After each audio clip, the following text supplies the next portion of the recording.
अखंडम सच्चिदानंद अखंडं सच्चिदानन्द मवांग मनस गोचरम मवाङ्मनसगोचरम् आत्मानमखिलाधार आत्मानमखिलाधार माश्रये भीष्टसिद्धये माशयाभीष्टसिद्धये शंकरं शंकराचार्यं शङ्करं शङ्कराचार्यं केशवं बादरायणम् केशवं बादरायणम् सूत्रभास्य कृतौ वन्दे सूत्रभाष्यकृतौ वन्दे भगवन्तौ पुनः पुनः भगवन्तौ पुनः पुनः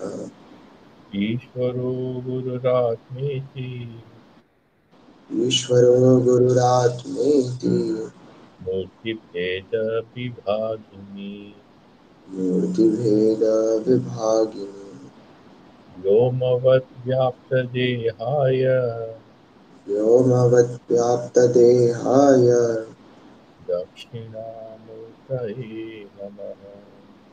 दक्षिणामूर्तये नमः। ॐ शान्ति शान्ति शान्ति। श्रीगुरुभ्यो नमः। हरिः ॐ तत्सत्।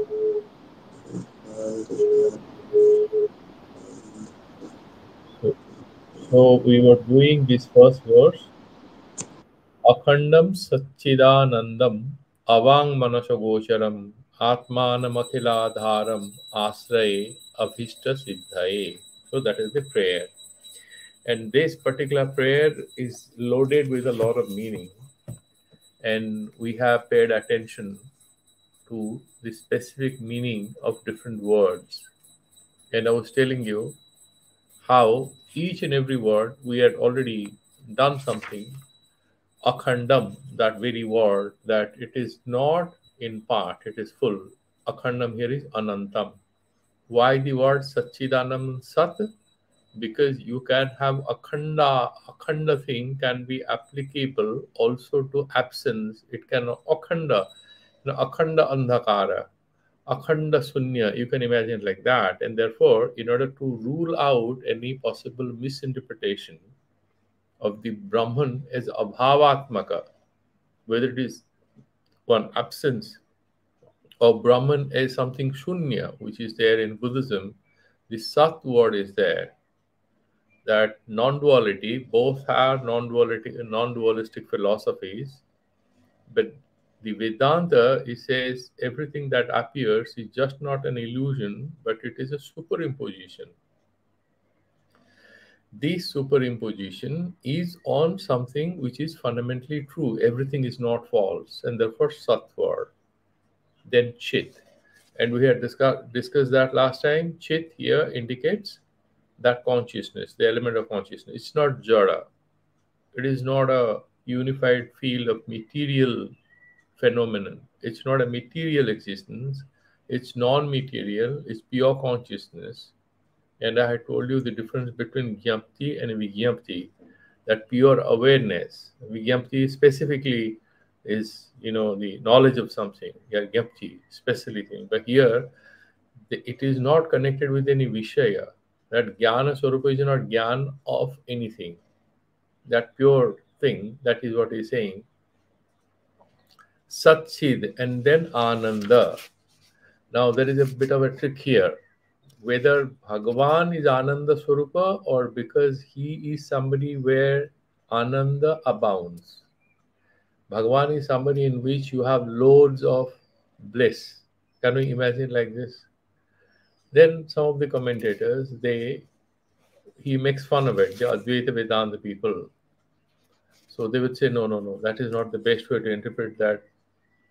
We have already done that Chit Sabda. I have told you yesterday that it's Swayam Prakasha, Tadeva Jyotisham Jyotihi. That is the light of lights. It lights up everything, but it doesn't need any external light to be visible. It's self-evident. Tasya bhasa sarvamidam vibhati.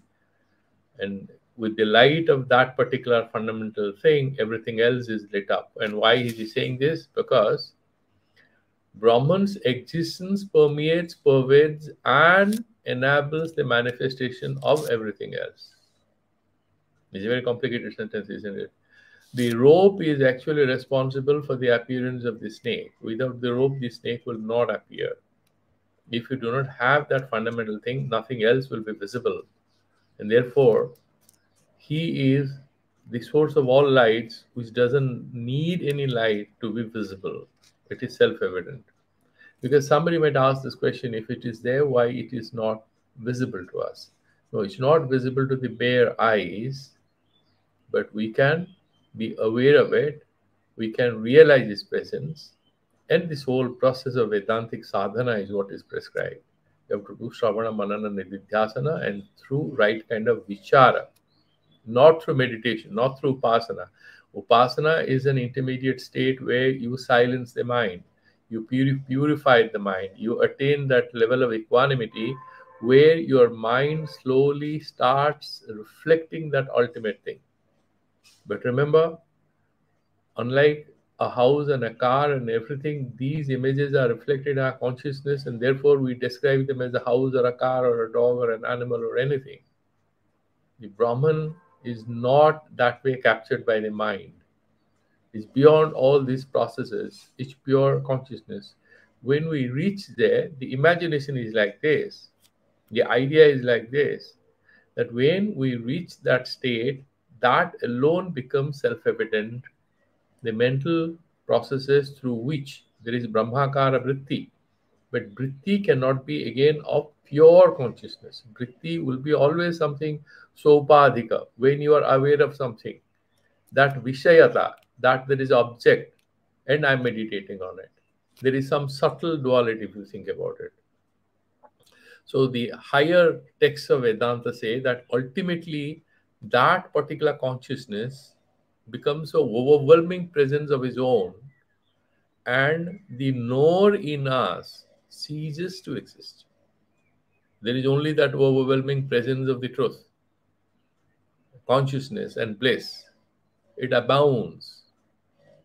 It is there, all encompassing, in which the limitedness of a human identity in the form of a mind and the form of consciousness, individual consciousness, they lose their relevance. There is only that pure thing. That is what he's saying. Now, he's explaining that there are a lot of beautiful Upanishadic sentences which sort of explain this. Asariram va na santam na priya priye sprisataha. That is not having a physical body.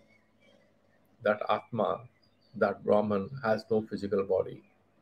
Something good, something bad, something you like, something you don't like, they don't touch it.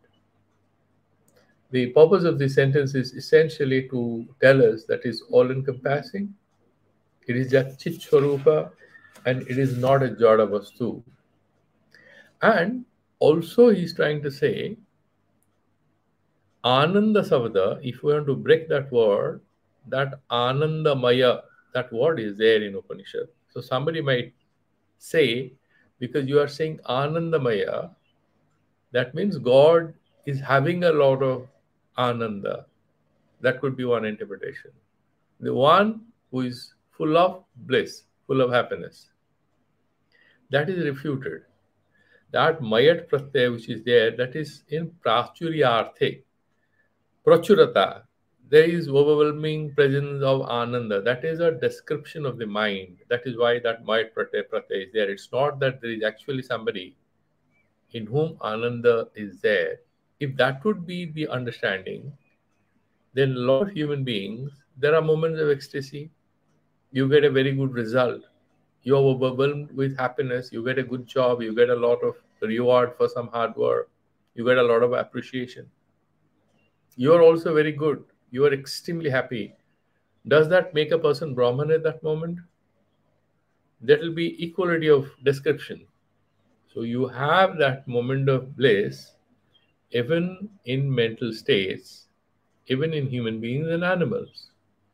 So the Anandamaya is somebody in whom Ananda is there. No, that interpretation is fallacious. That is not perfect. That Ananda is verily Brahman. That means he's saying Brahmani Ananda Sabda Sukha Bhava Paraha. Some people also say Dukha Bhava Paraha. Ananda could also be interpreted as absence of misery. Absence of misery. But again, that is faulty. That is not the best way to describe it. Abhava of Dukha is Sukha is somebody in deep sleep. Somebody is intoxicated.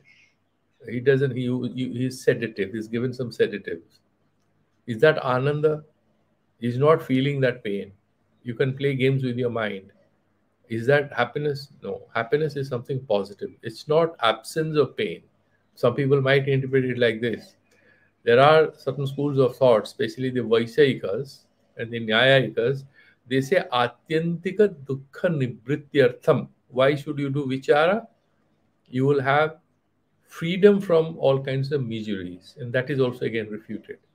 That cannot be perfectly Ananda. Because the Shruti very clearly says Sat.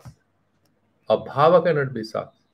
So Dukkha Abhava cannot be Sat. Therefore, they say, no, that is also not the best way to. He's saying Anando Brahma iti vyajanat, because Upanishad also says Brahma is verily Ananda. So what are we trying to say? Sat, Chit and Ananda, each of these words, you relate to the Brahman, and there is also interrelationship between these three words. You are not supposed to do separately one Anvaya. Anvaya is interrelationship establishing to understand it.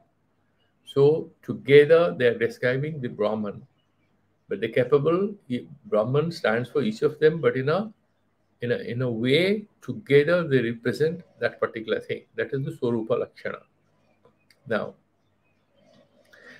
there is one thing you need to remember and note it down, that in the Upanishads, what is Brahman? What is that Tat Padartha?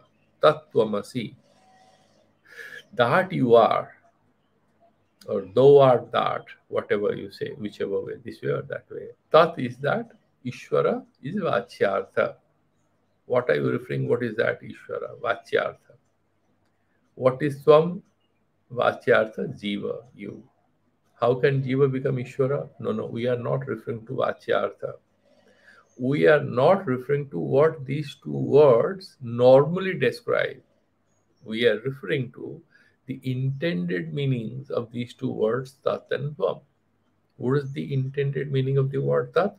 Brahman. And what is the intended meaning of the word Tvam? That particular consciousness in which you reach in your samadhi state, where all these names and forms are dropped.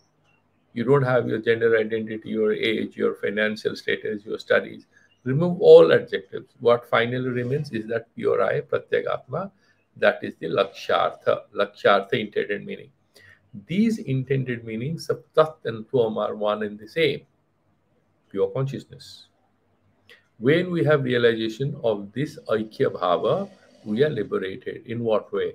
We do not have anymore any anxiety or apprehensions regarding the restricted and limited nature of our consciousness and all the pitfalls associated with it. You cannot know future. You don't have control over future. There can be different kinds of things happening.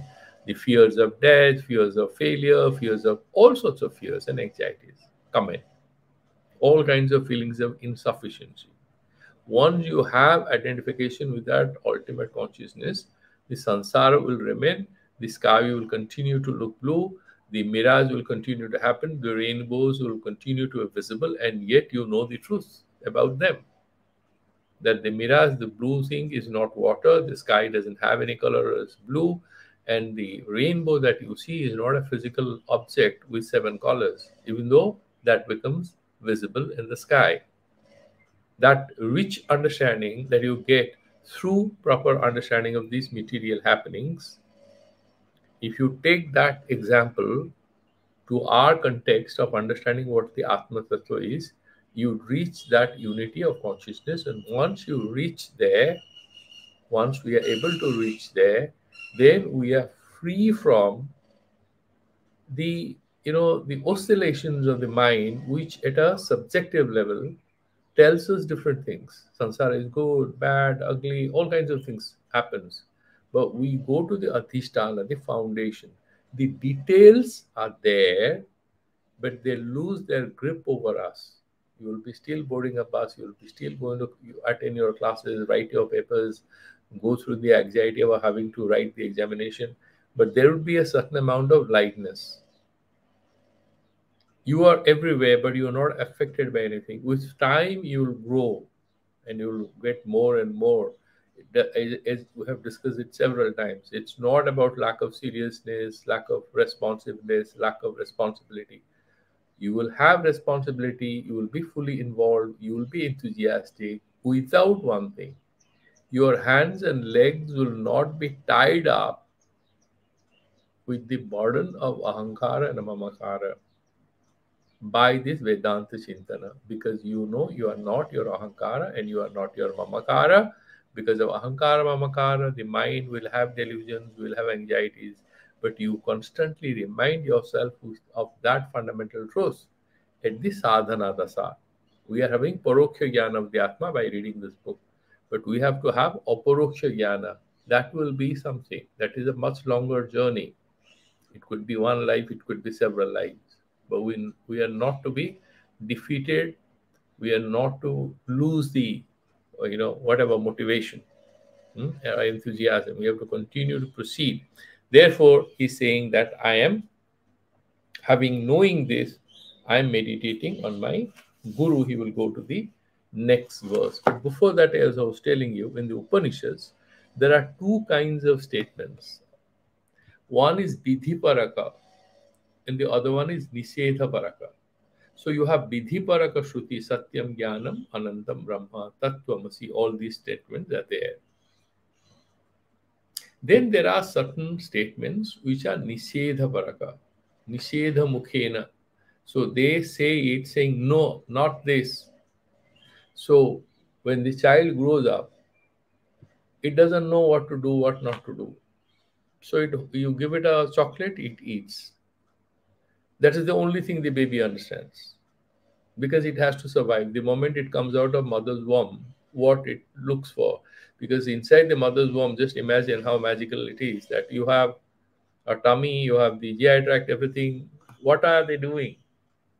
Are they passing anything, excreta inside the mother's womb? Nothing. Everything comes directly, processed form, through the mother's, that umbilical cord, directly goes to your body. You are sustained. The moment you come out, everything, you didn't breathe inside, but the moment you come out, you are breathing.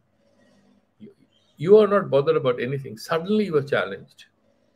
You have to breathe. You have to fill your stomach. You have to. Everything starts functioning because that umbilical cord is cut.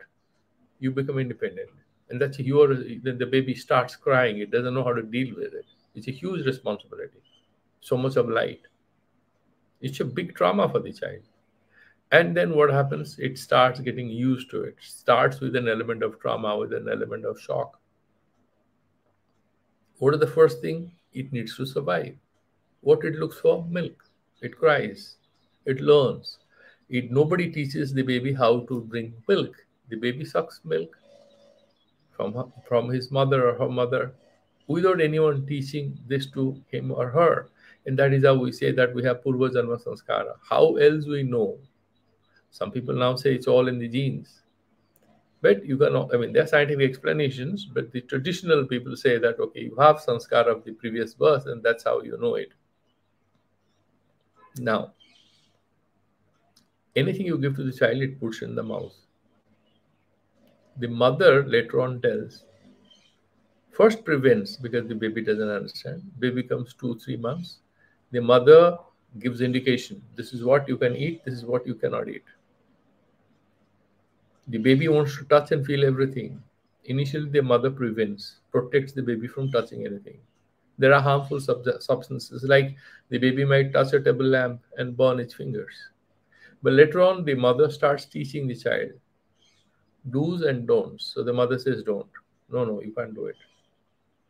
This is a kind of training. The Upanishad also gives us a certain kind of training. Vidhi mukhena, nishedha mukhena. It tells you what it is, what the Brahman is. But in order to ensure that we don't get confused, it also makes a few statements, nishedha mukhena, what it is not. Neti, no, neti, not this, not this. And what are the other statements? He says, asthulam, ananum. It's not sthula, it's not sukshma. Okay. Then avang manaso gocharam. That sentence is there. This is a nishedha mukhena, what is atma. That is what he's saying. Akhandam. You see, there is a nishedha mukha. Akhandam sachidanandam. That much you can say is vidhi mukhena saying what is Brahman. Then he says avang manaso gocharam. Having mentioned what the Brahman is, he's saying, however, you cannot know this through words, through your Gyanendriyas or Karmendriyas. You cannot go and reach there. How do you do it? You have to do vichara. That is the only way to reach there, the only way to realize what it is. Reach where? Is it different from us? Reach there means discard faulty ways of understanding for an appropriate way of understanding. It's not that you have to cover a distance physically. No, it's here and now within yourself. But we have to graduate from one level of understanding. Like, for example, the teacher is explaining a certain very difficult mathematical concept or concept of physics to you in the class, and you're finding it a little difficult what it is. He makes a lot of derivation. You're still finding it confusion, but after some time, when you meditate on it, you know exactly what is being conveyed to you. The last part happens within your mind. The aid of the professor is for the beginning and the intermediate stage of your mental wrestling, your mental exercise. The last part of it always happens through you, in you, by you. And that is nididhyasana. And you realize what is the import of this particular concept. And you have an inner understanding, and you have that moment of, I got it. Eureka moment of yours. You have that moment. That is that happiness that you get when you realize what you are, that Brahmajnana. So he's saying, Yato vacho nivartante aprapya manasasaha. It returns, bounces back from there because you don't get it through Gyanendriyas and Karmendriyas. With these Nishedha Mukha, it tells you what it is not, indicating how we can get it through Vichara. And so, with Vidhi and Nishedhabhyam, Brahmanaha Surupa Lakshanam Avidhaya Lakshitam Surupam Tatastha Lakshanena Sambhavayati Akhila Adharamiti. Now, the Swarupa Lakshana part is over. Vidhi Mukha and Nishedha Mukha. What is the Tatastha Lakshana? I told you in a near about way, in the Tatastha Lakshana, in that words, whatever is mentioned, the Lakshya Vastu is absolutely not there. Gangayam Goshaha, Tatastha Lakshana. The house is on the sea, the house is on the Ganges. Actually, it's on the banks of Ganges. Bank word isn't there. Gopalpur on sea. Gopalpur can be on sea. It's on the banks of the sea, on the seashore. That word isn't there. But you have to infer that meaning. That is Lakshana Vritti. So you have to find the intended meaning. In every day, like a boy goes to the examination hall and he has done a maths paper and he has messed up one question because he misinterpreted. He didn't even understand. He made a very silly mistake. When he comes back, shows the question paper to his dad or mom. She's having discussion with her son. So what did you write here? No, mama, I did it like this, and this was the answer. I said, how? What is the principle? What is the problem? How could you do it? And she laughs and she's so angry, saying, मर नहीं गए तुम? इतना गलती हो गई तुमसे? Is the mother wanting the child to die? There is a wrong guy, an antisocial element, or a house or a particular family of disrepute in the community, and they have a feast or there is a party, and their son or daughter is kind of known to you and acquaintance, and then they invite you, why don't you come and join the party? You go there, but you are not supposed to go there. So when you come back, your mom says, I went there, I have had my dinner. When did you have your dinner? And they had a party, so I had gone. The mother is very put off with that information because he didn't want you to go to that house, that family of great disrepute. There's some problem. What does she tell you? She says, Zahar kyun nahi kha liye? Why need to take poison? Does she want you to take poison? No, she doesn't mean it. So there is some intended meaning. The purpose is to tell you you shouldn't have gone to that party. It's not something which the society will appreciate, given the context, whatever it is. Similarly, here, after mentioning the Swarupa Lakshana, there is a Tatastha Lakshana, he's saying, Avang Manaso Gocharam, that Atmanam Akhiladharam, that Atma, which is the Adhara or Ashraya, is foundation of Akhila Brahmanda, the foundation of everything. Tam Asraye, I take refuge in that. Why? Abhishta Siddhe. What is the Abhishta? What is the Abhishta? What do you want? You want liberation. You want self realization. And therefore, you are taking refuge in that Atma Tattva. We have already had a discussion. Why this Atmanam? Why not Ganesh or anything? He's saying, no, the moment you take Atma Sabda, everyone gets included. Because that is the ultimate being. It appears in names and forms. And then Akhila Adharam. That is the foundation. That is the Tatastha Lakshana. And what are the ways in which you can make sense of it? There are a lot of Upanishadic statements in Bhagavad Gita. Bhagavan has also mentioned, I am the source out of which everything has manifested and everything will get back into it. I am the supporter, I am the originator, and I'm also the destroyer of everything. Adhara. If you look at clay, you make a pot. Pot comes out of what? Clay. If you smash the pot into tiny pieces, dust, what it becomes again in course of time becomes clay. The karya rupa, the product, the consequence, the effect, returns to its cause. Like, for example, we have come out of Panchabhutas, the body, everything has, once we die, they'll burn this body. What happens? All the it decomposes. It becomes earth again, it becomes Panchabhuta again. It returns to its causal form. When the samsara gets terminated, where do we return? We return to our causal form. What did we study in Tattva Bodha? What is the Samasti Vachaka, Karana Sarira? That is Ishvara. We return there, and that is Adhara of everything. This Adhara word, you have to understand, whenever you have Adhara, there will be Adheya. There is a pencil on the table. The Adheya is the pencil. Adhara is the table. The pencil is on the table. The Adhara supports the Adheya. So the moment somebody says Akhila Adharam, there is duality, again. There is something Adheya. There is something which is superimposed on something. Vedanta will tell you that this Adhara Adheya Sambandha is again illusory. It is an imaginary thing.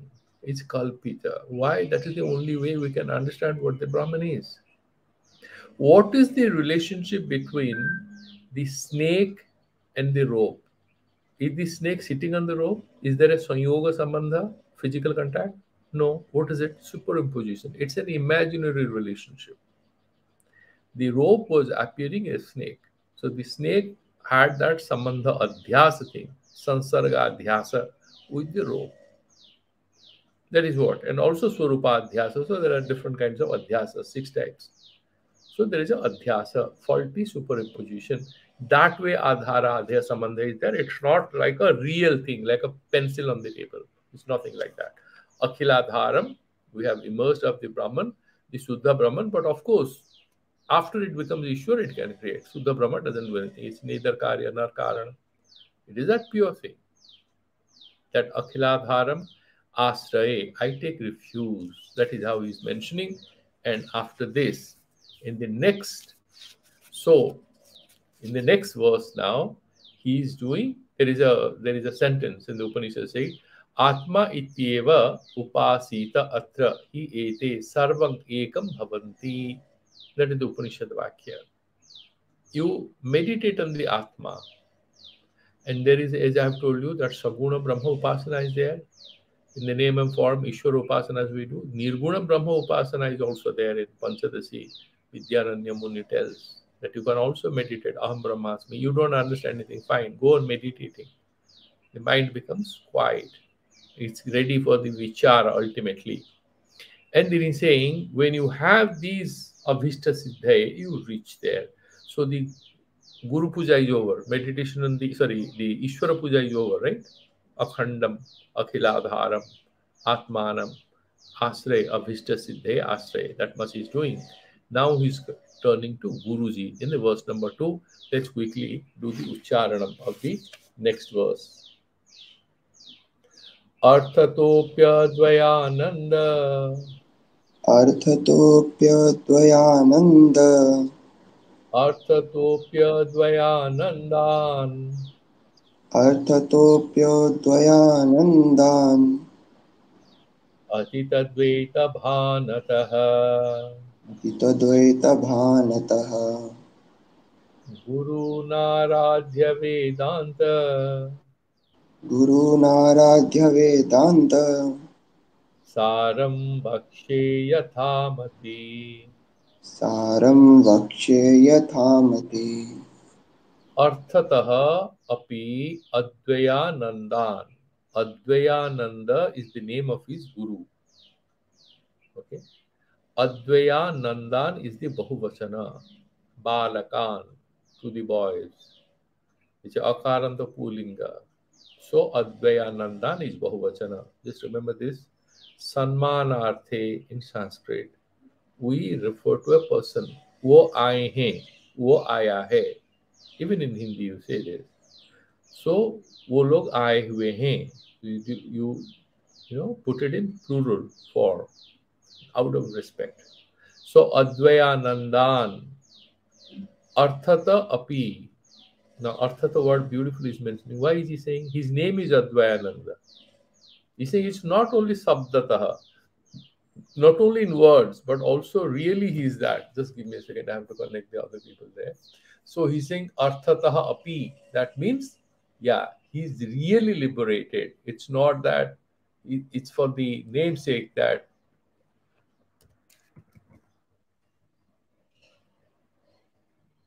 Give me one second.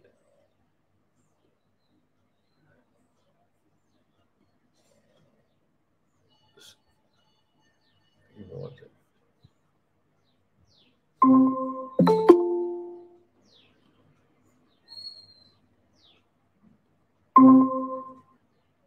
Yeah. So he's saying Arthata api Advayanandan Atita Dvaita Bhanataha. Then Arthata, if you say, you are under responsibility to explain. Arthataha Advayananda, you are saying he's also really that. Like, for example, there is a guy, um, say there is a girl whose name is Saundarya. There is a guy whose name is Somya. But he may be a guy who is very rude and he's not at all very appealing. He doesn't have a very pleasant personality, but his name is Somya. The same also with a girl. She could be Somya, but she could be very rude and all the time disturbed and restless and not very appealing, not very presentable. So there is a difference between the name and what the person is.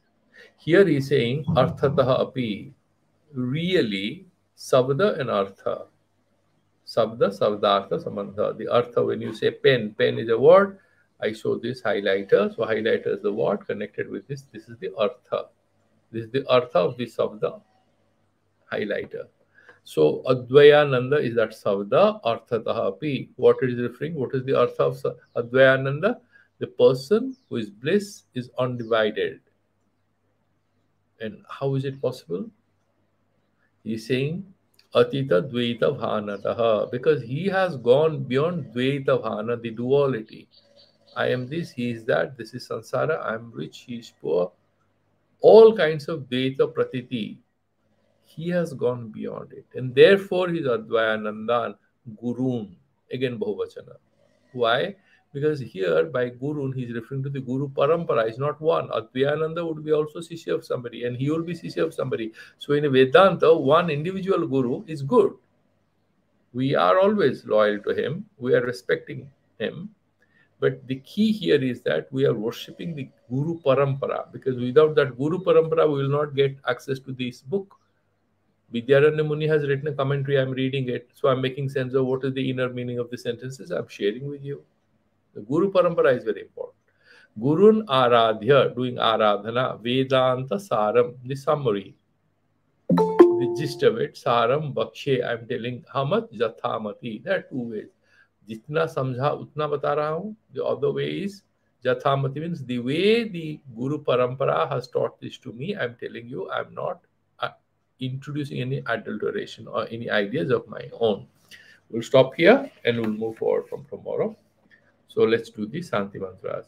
Om Purnamadaha Purnamid पूर्णमिदं Purna पूर्णात् Purnamudachyate पूर्णमुदच्यते Purnasya पूर्णस्य पूर्णमादाय Purnameva पूर्णमेवावशिष्यते Om ॐ Shanti Shanti Shanti Sri Guru Pyo श्रीगुरुभ्यो नमः हरिः Om Tat Sat.